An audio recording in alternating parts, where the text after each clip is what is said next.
Mohon maaf karena ini layarnya LCD-nya nyala. Semalam dicoba udah bisa. Nah, ayo Mbak Fitri. Udah di luar sudah nggak ada. Begitu datang langsung suruh masuk dulu Mbak. Nanti pendaftaran nanti gitu ya. Oke, kita mulai. Bismillahirrahmanirrahim. Assalamualaikum warahmatullahi wabarakatuh.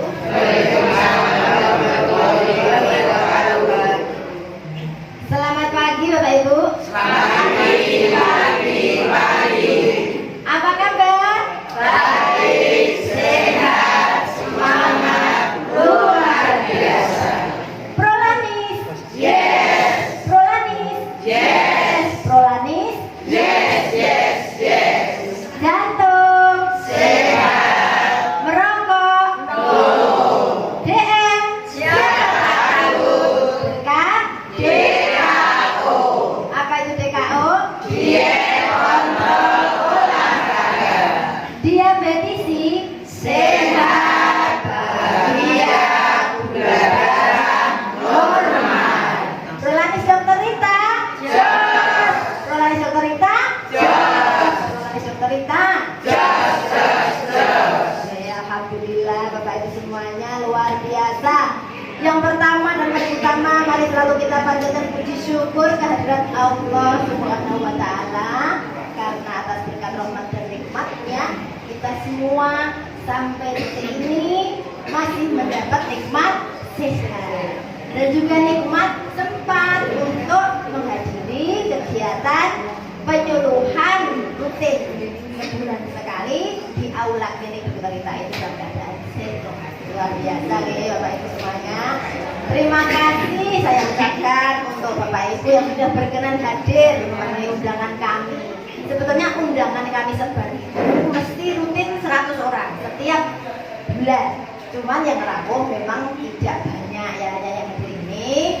Itu kenapa? Ya karena satu mungkin banyak kegiatan yang lain.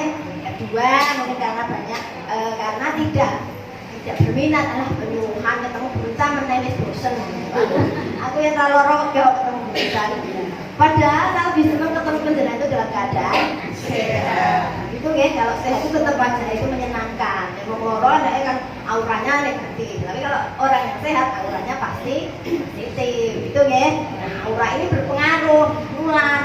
Makanya kita berkumpul, penderita DM itu dikumpulkan, penderita hipertensi itu dikumpulkan. Biar apa? Biar saling bisa menyemangati. Ya, jadi tidak kok malah saling mengeluh, enggak. Di sini enggak ada yang namanya keluhan. Di sini adanya semangat untuk selalu hidup sehat. Bapak Ibu mohon maaf sebelumnya ya, semalam sudah dicoba LCD-nya bisa. Lah kok pagi ini malah mati. Mohon maaf, inilah kendala teknis yang kita tidak kuasa untuk untuk melawannya. Ya kita anggap baik takdir, nggak usah pakai LCD, nggak usah pakai layar ya. Nggak apa-apa ya. Suara saya ada didengerin ya. Bulan kemarin saya review dulu sebentar. Bulan kemarin, nah itu tahun 2025 yang terakhir di bulan Desember saya juga berdiri di sini. Saya menyampaikan juga tentang GSP. Nah, apa itu GSP? Ini review sedih loh, sebentar. GSP. Siapa yang bisa tunjuk jari GSP? Oh, tak reviewnya di awal ini. Apa Ibu? Gerak senam rohan. Bukan. Apa itu GSP? Kurang sedikit deh. Jalan pelan 5 menit. Singkatan apa dulu GSP? Gerakan. Wes mari to, berarti materinya perlu disimak lagi. Ada link YouTube yang nanti bisa dibagikan untuk nyimak full dari depan sampai belakang ya. Nanti bisa tanya ke petugas ke Mbak Tian ya, Mbak Tian. Link YouTube-nya nanti disebar lagi biar didengerin lagi. Kenapa? Karena ini sangat penting. GSP, gerak sehat berlari, ya bukan senam. Jadi bagi yang senam, kita sudah mulai ya senam seminggu sekali di hari Ahad jam 5:30 pagi, nanti sampai jam 7 ya. Nah kalau yang tidak bisa ikut senam, monggo lakukan GSP, gerak sehat prolanis. Caranya bagaimana? Gerak sehat prolanis masih ada yang ingat? Jalan dengan 5 menit. Siapa yang bisa tunjuk jari? Oh, tak ya dia. Ayo, salah kalau 5 menit.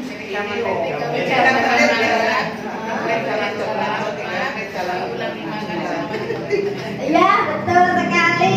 Ya, lihat ini betul. Jadi GSP itu dilakukan selama 30 menit dengan cara 3 menit jalan lambat, kemudian 3 menit jalan cepat, diulang lagi 3 menit jalan lambat, 3 menit jalan cepat, 3 menit jalan lambat, 3 menit jalan cepat sampai 5 kali masing-masing.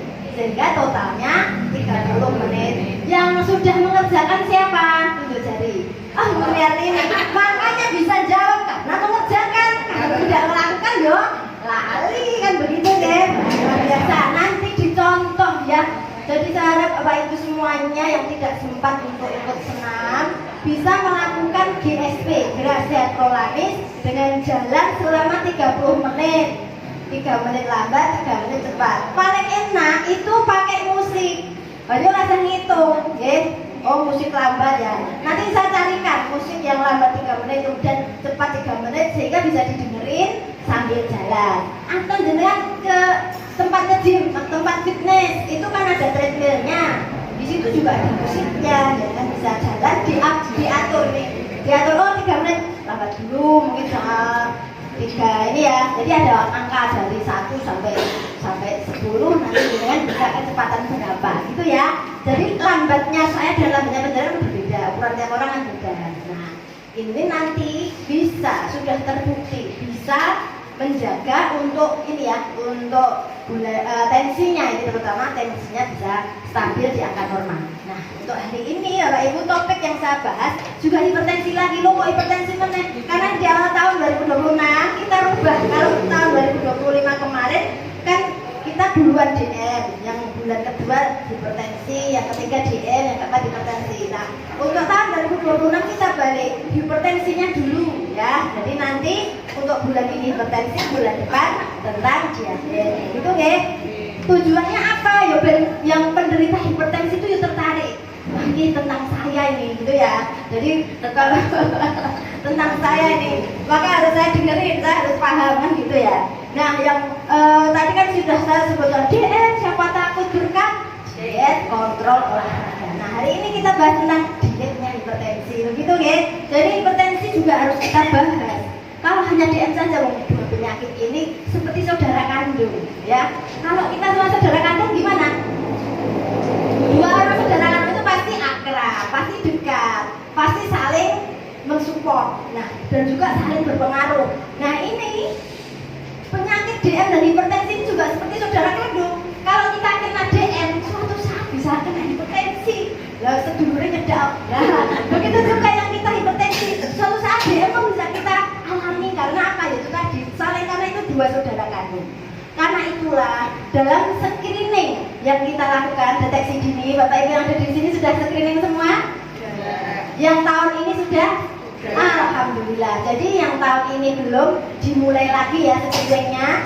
Screening ini tujuannya untuk deteksi dini, untuk mengetahui riwayat penyakit, untuk mengetahui faktor resiko penyakit yang kita alami. Nah, untuk yang hipertensi pasti ada resiko DM itu pasti ya. Jadi resiko DM itu dipengaruhi dari penyakit hipertensi.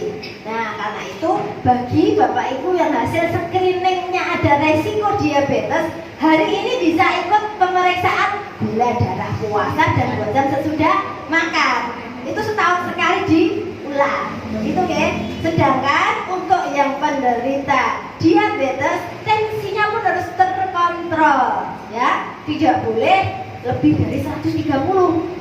Jadi kalau menurut WHO, tensi itu hipertensi disebutkan 140/90 mm air raksa. Tapi bagi penderita DL, tensi 130/90 itu sudah perlu diobati. Tidak boleh nunggu 140 karena faktor resikonya nanti akan terlalu besar. Begitu ya. Nah, karena itu hari ini kita akan membahas tentang diet DAS. Apa itu diet DAS? Dulu pernah dibahas. Yang sudah menjadi peserta lama dan dulu hadir pasti masih ingat. Atau mungkin ya kok lupa-lupa ingat atau ingat-ingat lupa. Nah ini kita refreshing bagi yang sudah pernah mendengarkan dan juga ilmu baru bagi yang peserta baru, gitu ya. Karena ini yang hadir kan ada peserta baru, ada yang peserta lama. Untuk diet DAS, DAS itu singkatan ya Bapak Ibu, Dietary Approach to Stop Hypertensi. Jadi cara untuk nyetop tekanan darah yang tinggi. Ini karena apa? Karena hipertensi itu merupakan penyakit yang disebut pembunuh senyap, silent killer, pembunuh senyap. Kok mengerikan banget sih disebut pembunuh senyap? Iya. Kenapa? Karena diabetes, hipertensi dan DM ya. Jadi ini kita fokus di hipertensi, tapi dua penyakit ini keduanya disebut silent killer karena dia pembunuh senyap. Awalnya tanpa gejala, nggak ada gejala apapun. Begitu, apalagi orang gejala. Waktu ada screening, ayo ditensi, ternyata tinggi 150/90. Saya nggak ada keluhan apa-apa kok Bu Dokter, nggak usah berobat. Lah, cuman kalau ini diabaikan, jangka lama akan timbul keluhan-keluhan. Bahkan ada yang tanpa gejala ngerti-ngerti timbul komplikasi. Ya. Jadi ini yang disebut pembunuh senyap. Tidak ada gejala tapi tahu-tahu muncul komplikasi, dan ini banyak terjadi pada orang dewasa muda. Dewasa muda itu usia sekitar 30-40 itu dewasa muda.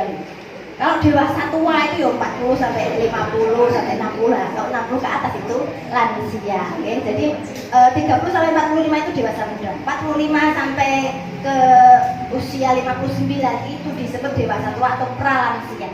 Ya, jadi 45 ke atas itu pralansia, 60 tahun ke atas itu disebut lansia. Dan lansia ini pun juga dikelompok-kelompokkan, ada lansia muda, ada lansia tua ya, karena itu usia 60 sampai 70 itu lansia muda. Terus disebut lansia jadi muda. Nah, itu diberi sebagai bentuk penyemangat agar tetap semangat seperti orang muda, gitu ya. Nah, lanjut, ini mohon maaf sekali nih materinya nggak bisa saya paparkan. Jadi untuk prevalensi hipertensi ini dari tahun ke tahun meningkat terus.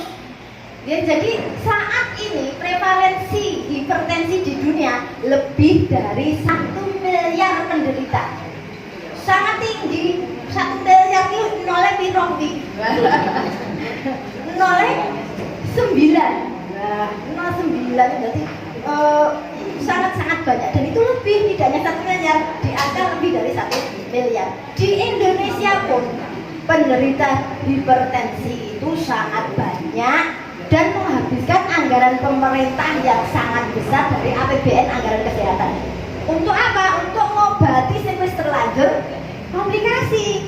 Jadi karena itulah upaya dari pemerintah, piye caranya hipertensi iki ojo ngantek timbul komplikasi. Paling enak tentunya dilakukan screening, deteksi dini dari sekarang. Setiap awal tahun screening, nanti diulang lagi di awal tahun depan. Nah, screening ini tujuannya untuk deteksi dini masyarakat, apalagi sekarang program prioritas nasional di bidang kesehatan Pak Presiden Prabowo ini CKG, cek kesehatan gratis.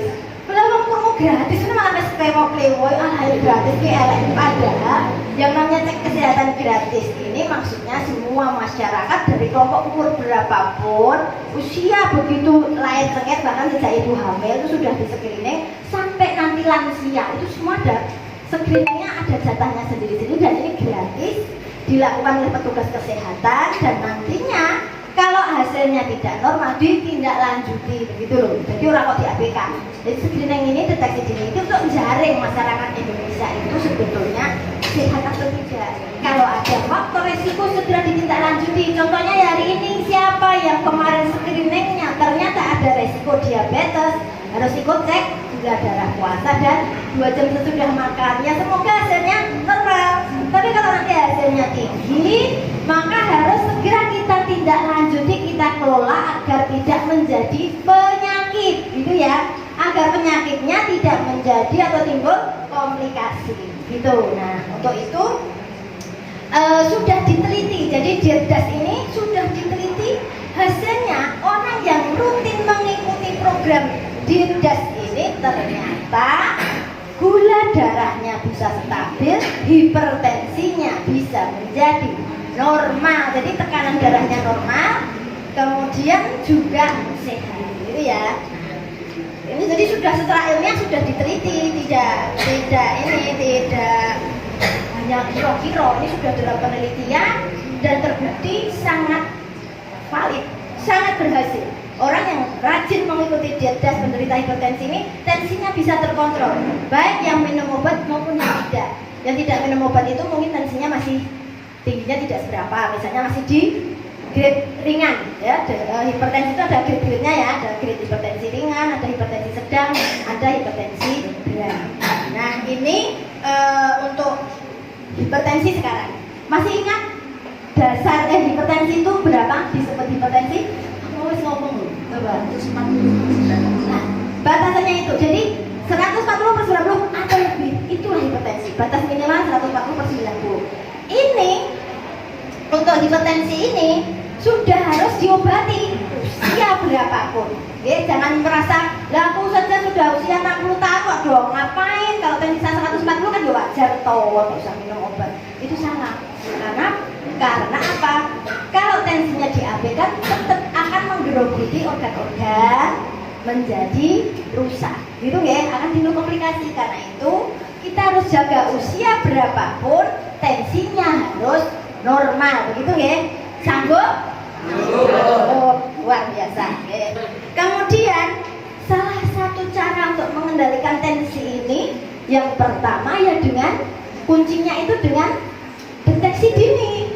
Jadi harus screening, gitu ya. Kalau tensinya kok sekali datang tensinya tinggi, tunggu 1 jam, ulangi lagi. Jadi untuk menegakkan diagnosa hipertensi itu butuh pemeriksaan 2 kali, Bapak Ibu. Datang kok tensinya tinggi, ini belum kita sebut hipertensi, ulangi. Tapi ulanginya setelah istirahat 1 jam. Istirahat 1 jam diulang tensinya, kok masih tinggi, ini disebut hipertensi. Tapi kalau setelah istirahat 1 jam diulang kok normal, oh berarti itu tadi hanya faktor lagi teko, mungkin mau bermelayu-melayu, mungkin tadi ke tempat kita ya kemerungsung gitu ya. Jadi perasaan suasana hati yang kemerungsung itu juga berpengaruh. Rasa takut aku kan tengah di sini buritai melayu, nah ini deg-degan sih. Nah itu juga memicu saraf simpatisnya aktif, menyebabkan tensinya naik, gitu ya. Jadi kalau burita muni-muni galak, janganlah takut ya. Ini hanya suara, jadi sebetulnya nggak sampai ke hati. Maksud saya marah itu, maksud saya membalik itu ya slogannya Bu Ritna yang sejak lahir rumahnya di dekat bandara. Pesawat terbang itu kan sering setiap hari itu berkali-kali, jadi kalau ngomong nggak kenceng nggak kedengeran, jadi suaranya terbiasa kenceng gitu ya. Apalagi sekarang rumahnya di dekat rel kereta api, wah itu yo suara itu juga berpengaruh. Makanya kalau Bu Ritna ngomong kenceng, oh jadi aku Bu Ritna kesu. Ini orang nganggap seperti ini salah ya. Jadi kalau saya ngomong kenceng itu kan merupakan saya seperti ini. Oh iso, oh inji, mulai sangel. Ibis gini gila aku, ya. Nah, karena itu ya tadi kembali ke hipertensi. Lebih dari 1 miliar, Bapak Ibu masih ada kursi ini di depan, ya silakan. Lebih dari 1 miliar penderita hipertensi ini kalau diabaikan akan menjadi timbul komplikasi ke otak menjadi stroke, ke ginjal menjadi penyakit gagal ginjal, ke jantung menjadi penyakit jantung hipertensi. Penyakit jantung hipertensi kalau tidak diobati akhirnya timbul gagal jantung. Jadi tidak hanya ginjalnya yang gagal, jantung pun bisa gagal jantung gitu ya. Nah ini kalau sudah seperti ini merepotkan Bapak Ibu, kualitas hidup turun, keluarga repot ngurusi, pemerintah yang bayari. Saya BPJS, anggaran BPJS membuka hanya untuk pembiayaan komplikasi ini. Karena itu mari kita bersemangat, nanti aku timbul komplikasi.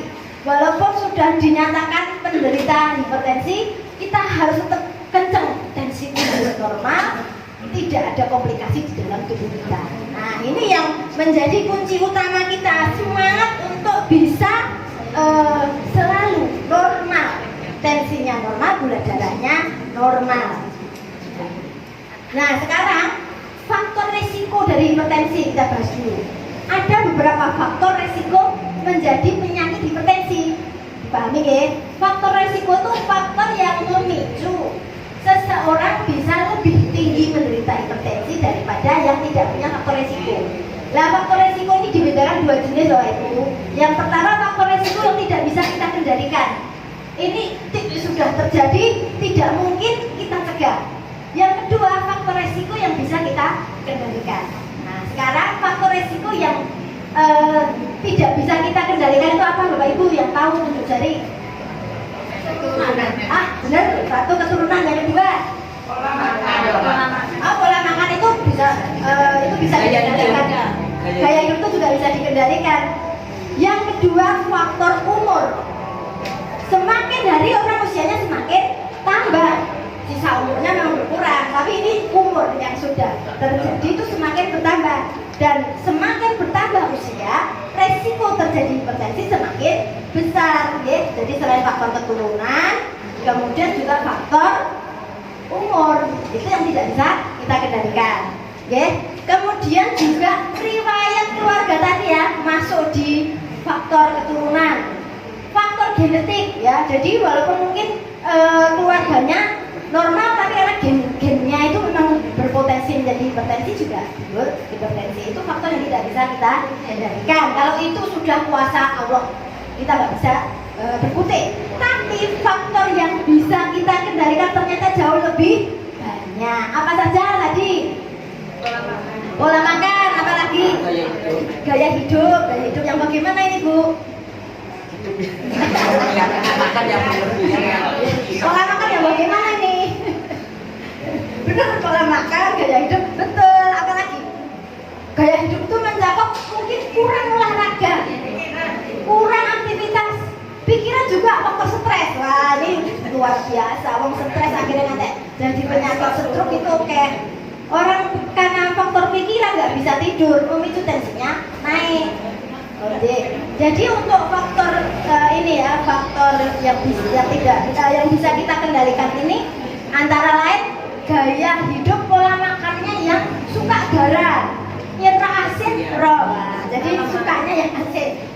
Yang masak anyep-anyepan raina kudu dilihat uyah sing akeh, dan ini semakin tambah umur seseorang, lidah pengecap rasa asinnya itu semakin menurun, sensasi kemampuan merasakan indera pengecapnya itu semakin menurun. Jadi uyah tambah akeh, wis umure tambah dhuwur, uyah ditambahi dhuwur gitu ya. Jadi kalau masak dibiasakan garamnya sedikit gitu ya. Ya pakai sedikit. Kok yang orang nganggo garam tidak taduyan. Nah, gitu ya. Kemudian apa lagi? Faktor merokok. Merokok ya. Jadi gaya hidup itu banyak. Merokok itu juga masuk gaya hidup. Orang kalau sudah merokok kon stop banget. Di sini ada yang merokok? Tidak. Di aula sini bebas asap rokok, tapi di rumah mungkin bapak-bapak masih ada yang merokok. Merokoknya di stop ya Bapak Ibu, bapak-bapak terutama. Kalau terpaksa tetap merokok, raiso dihindari, jangan merokok di dalam rumah. Rumahnya harus steril dari asap rokok. Jangan merokok di dalam rumah karena asap rokok itu akan terhirup oleh keluarga yang tidak merokok menjadi perokok pasif. Kalau merokoknya di luar rumah langsung masuk ke udara kan rumahnya bersih. Masuk ke rumah itu bebas asap rokok. Begitu ya.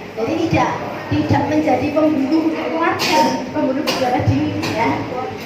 Itu. Jadi faktor stres, minum alkohol, kalau minum alkohol tidak ya, saya yakin di sini tidak. Kalau merokok itu mungkin bapak-bapak di belakang itu masih merokok. Maaf ya Pak, aku terus aku yang udah burita pisan nih, suruh di seneni ra untuk merokok. Besok meneh aku mau teko, aku nyatet ya Pak nggih. Tapi demi kebaikan kadang tidak bisa terima. Saya bisa memahami kenapa orang jadi merokok angel lepas, karena itu memang menimbulkan kecanduan.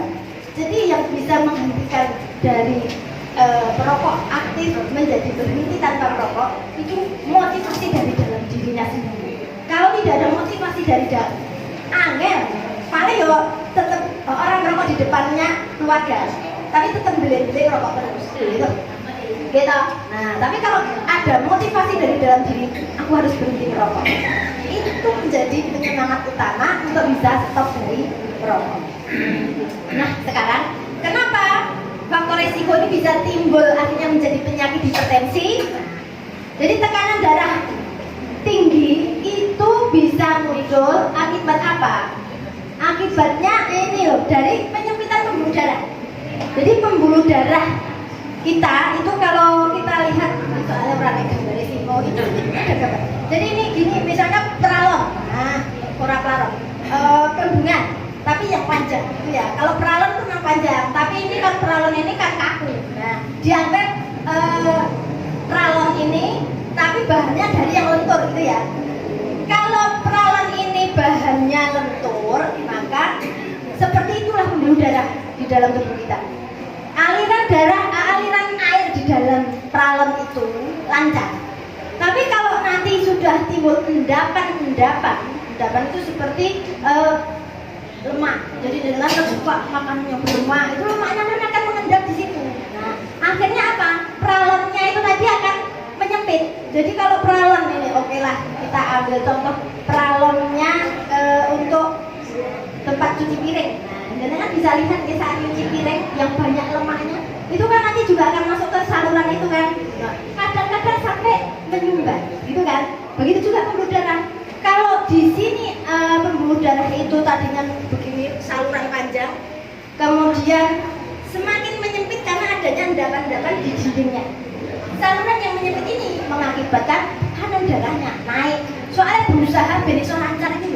Jadi ada dorongan, ada tekanan agar air itu bisa jalan terus. Demikian juga di pembuluh darah, biar darah itu bisa berjalan terus untuk mengedarkan makanan ya. Jadi darah itu gunanya untuk mengedarkan oksigen dan cari makanan lewat pembuluh darah itu ya.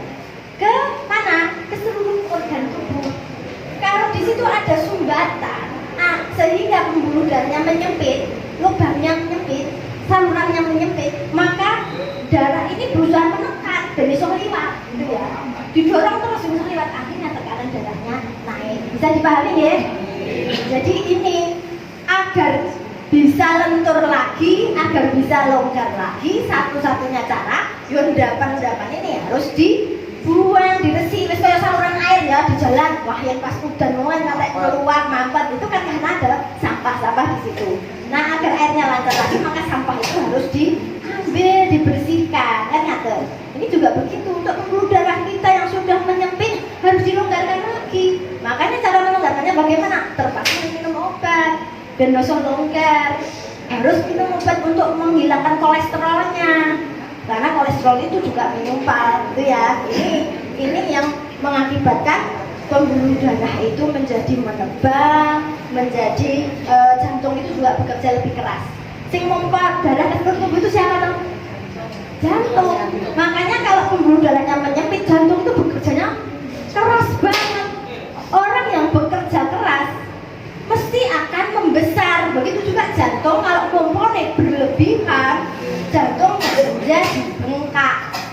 Ya, ini karena bekerja kerasnya, pokoknya terlalu keras, berusaha agar darah bisa mengalir berlebihan selama jangka waktu yang cukup lama. Jadi orang yang kok jantungnya membengkak itu mesti sudah lama dia mengalami hipertensi yang tidak terkontrol dan tidak dikendalikan, gitu ya. Bisa dipahami nggih? Nah, sekarang gimana sih gejala hipertensi? hipertensi. Gejala hipertensi ada yang tahu? Awal itu hipertensi itu tanpa gejala, tapi lama-lama timbul keluhan apa saja? Pusing, apalagi? Sulit tidur, bener apalagi? Mual bisa, cengeng lehernya, apalagi? Iya, cengeng tegang ya itu tadi karena tekanan darahnya naik. Kemudian apalagi? Mudah lelah. Wong hipertensi ini gampang capek gitu ya, sambat aku kok gampang lelah itu. Hipertensi ternyata tinggi. Sampai timbul mimisen. Itu pada orang yang tensinya sudah cukup tinggi ya, bisa terjadi mimisen. Kalau anak-anak mimisen itu sebetulnya hanya faktor capek, tapi kalau orang tua mimisen ini nggak boleh diabaikan, lebih beresiko biasanya karena sudah pecah pembuluh darah yang kecil yang ada di dalam hidung itu kan banyak pembuluh darah itu sudah pecah akibat tekanan yang sangat tinggi itu tadi, gitu ya. Makanya harus dihentikan. Ingat ya, kalau mimisen nggak boleh dangak ya. Kalau mimisen jangan dangak, katanya dangak kurang itu meneh enggak. Itu nanti malah salah masuk ke paru-paru bahaya. Ya, bisa timbul kematian. Jadi kalau mimisen justru ditimpuk ya tutupnya ke bawah. Nah, untuk menghentikannya memang bisa sih dulu diberi apa itu? Sirih ya, itu bisa. Tapi nanti harus dikontrol tensinya, maka diobati. Diberikannya adalah obat-obatan, gitu ya.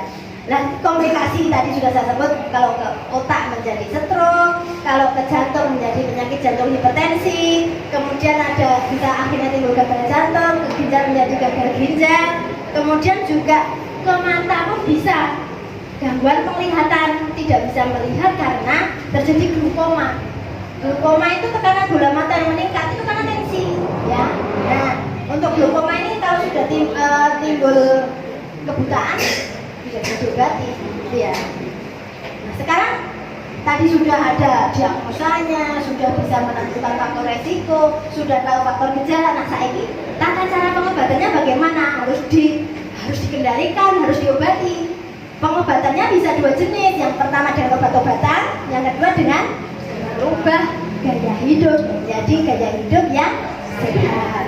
Sekarang untuk obat-obatan ini saya ingatkan prinsipnya, minum obatnya harus rutin. Ojo ngomong yang rakyat itu kata banyak orang itu yang ngeluh obatnya dhewe, yang orang ngeluh orang kan gitu.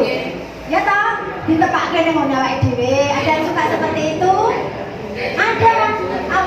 Saya sudah sehat ya dok, sudah nggak merasa apa-apa, jadi obatnya saya stop. Wah, rumah kesana bagi jadi dokter. Tak boleh tekan ini profesiku diserobot.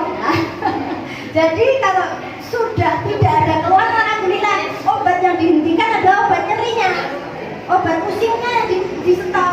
Sudah nggak pusing, obat pusingnya di stop.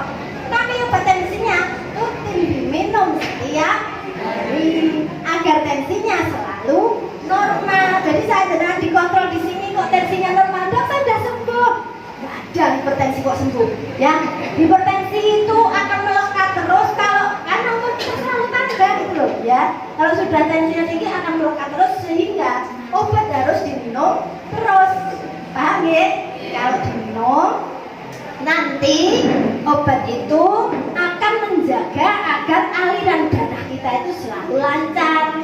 Kalau pembuluh darahnya lancar, aliran darahnya lancar, akhirnya kan tekanan darahnya menjadi normal, jantungnya tidak berat, begitu ya. Jadi obat itu digunakan untuk menjaga seperti itu. Nah, minum obatnya rutin, monggo Mbak Bumi nanti silakan. Kemudian harus dikontrol rutin itu nanti dievaluasi obatnya perlu diturunkan atau tidak.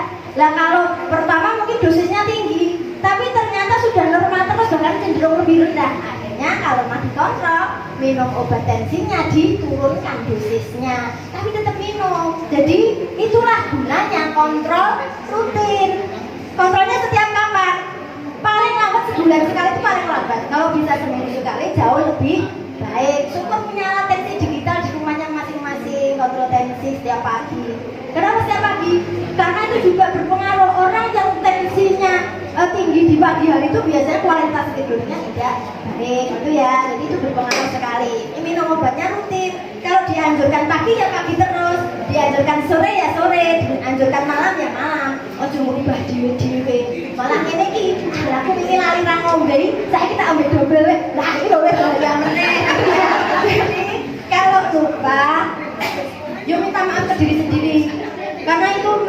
diri sendiri. Jadi wahai badanku, maafkan aku lupa. Jadi tidak ada niat untuk mendolimi diri sendiri. Kita itu bicara ke diri sendiri itu perlu. Jadi ngomong orang kok karo wong liya karo awake dhewe. Nah, mohon maaf, akhirnya minum obat sesuai dosis, jangan terus didobel rumangsa iki ra ngombe salah ya. Kemudian tujuan utamanya apa tuh itu? Minum obat rutin itu. Tujuan utamanya agar tidak timbul komplikasi ya. Jadi minum obat rutin itu tujuannya agar tidak timbul komplikasi. Lah terus kalau sudah terjadi komplikasi gimana, Bu? Nah, maka penata laksanaannya tidak hanya obat hipertensi, tapi juga obat untuk komplikasinya, begitu ya. Jadi obatnya lebih banyak. Komplikasi yang paling sering kan ke jantung. Nah, obat jantung kan obat hipertensi kok mirip? Iya, karena tujuannya tadi sama-sama tujuannya untuk mengendalikan tensinya normal, jantungnya tidak. Ya, begitu ya. Nah, sekarang tata laksana yang non farmakologi yang bukan pengobatan, yang gaya hidup itu tadi. Pilar utamanya ini butuh waktu jangka panjang, Bapak Ibu, rame dewe ngomong dewe-dewe aku lanjut.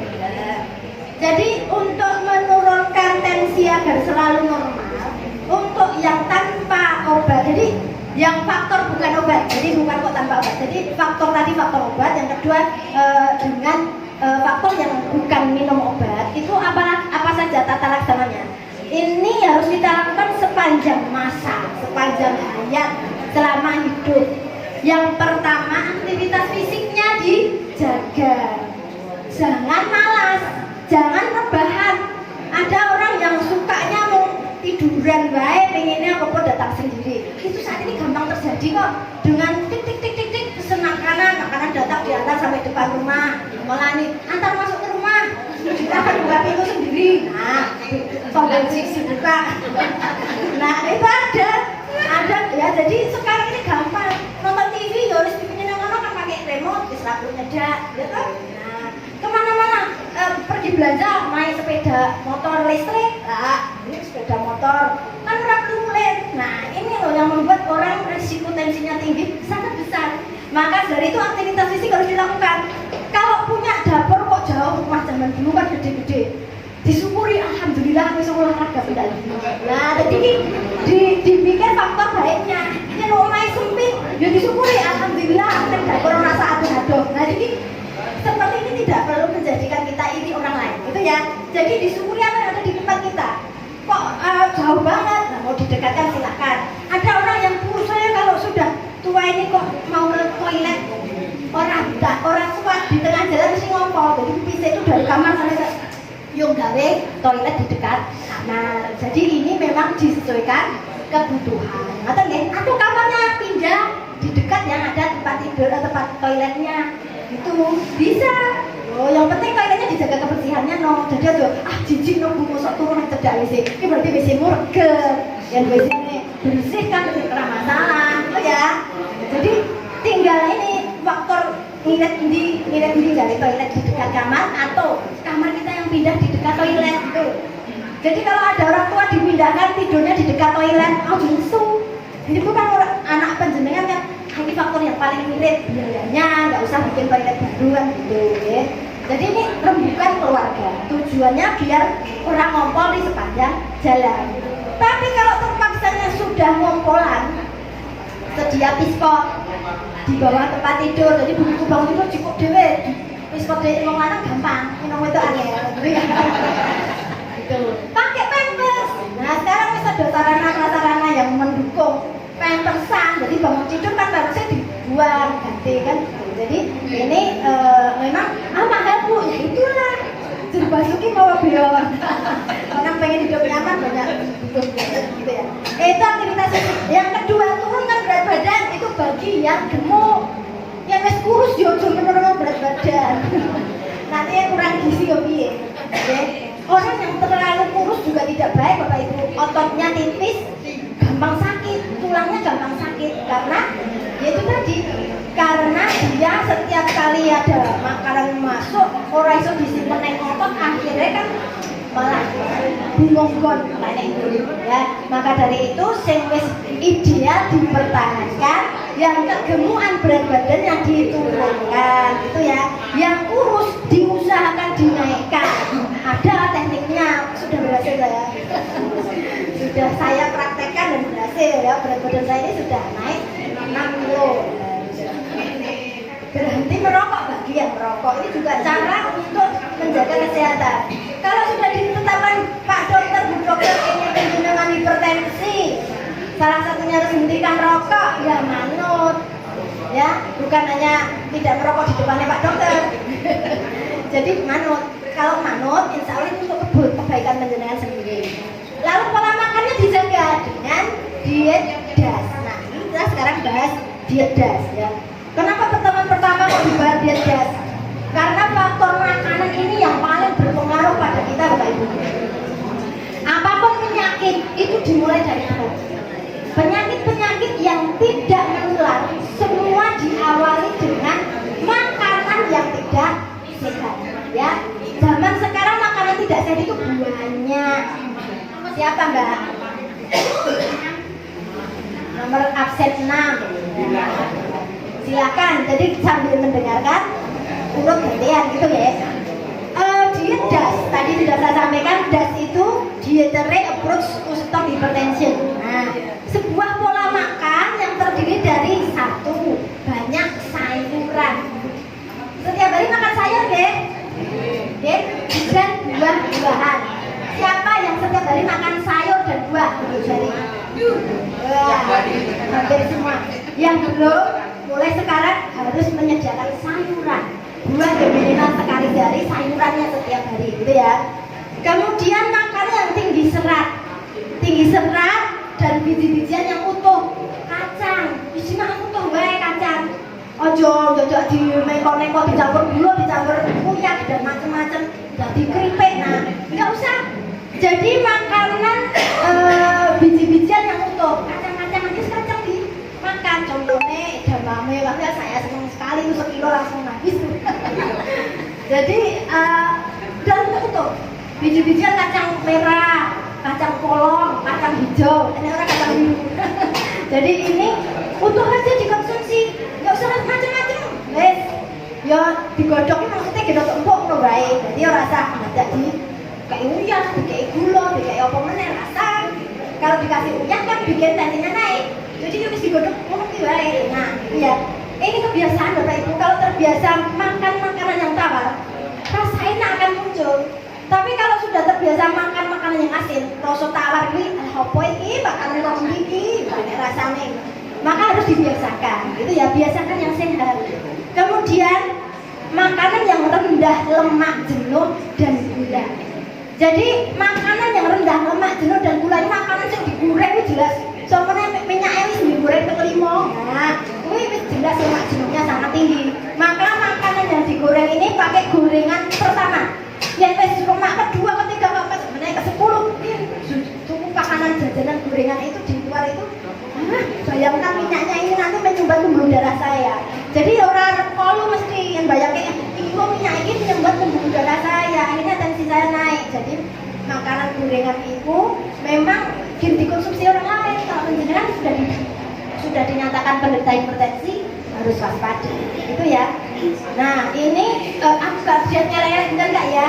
Ini saya sampaikan seperti ini biar sadar, gitu ya. Biar paham bahwa makanan sehat itu tidak perlu digoreng. Makanan sehat itu tidak perlu digulung. Makanan sehat itu makanan yang utuh. Soalnya sayur-sayuran yang mentah itu dicuci pakai